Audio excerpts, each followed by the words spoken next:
What if I told you that there's a setting in your camera preventing you from being in focus as often and as quickly as you should?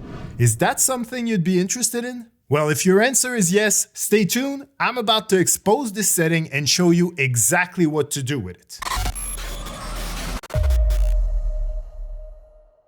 The main setting I want to talk about is this one, AF transition speed.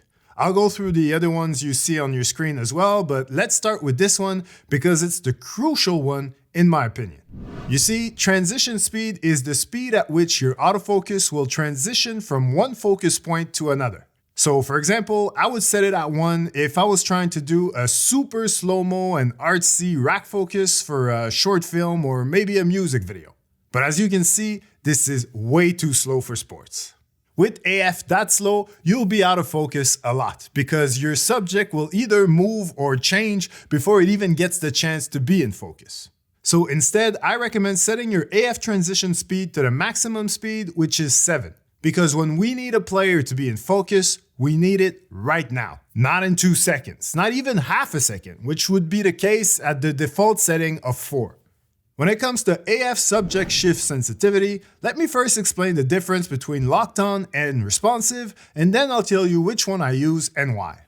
Locked on is useful for keeping the focus on a specific subject and not letting it be affected by other subjects. Responsive, on the other hand, is useful for shooting subjects that move quickly or when switching focus between multiple subjects. So for most sports, obviously responsive is the way to go because your subjects are moving quickly and they are also constantly changing. So personally, I always shoot at 5. But let's say you're filming baseball, for example, and you're trying to keep the batter in focus. Well, first of all, I actually never filmed baseball myself, but I think that the locked on mode would be best to prevent autofocus from switching back and forth between the batter and the catcher, as well as between the batter and the fielders if he actually gets a hit.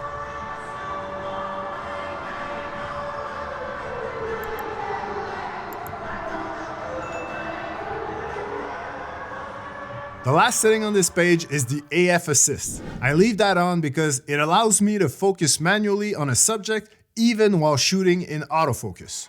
Basically, if I'm in AF but I'm not happy with what my camera's doing, I can just use the focus ring on my lens to take over.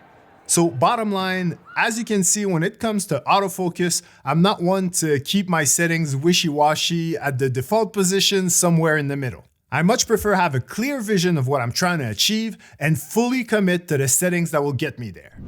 Go hard or go home, as they say.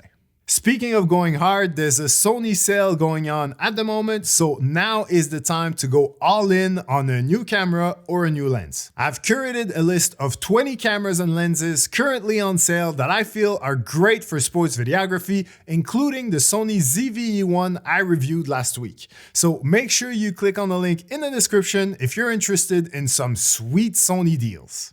Otherwise, I do have a bunch of gear reviews coming up over the next few weeks, including a very interesting camera with a game-changing feature for sports videographers. I don't want to say what it is just yet, but trust me, there's some really cool stuff coming to this channel, so make sure to subscribe if you don't want to miss any of it.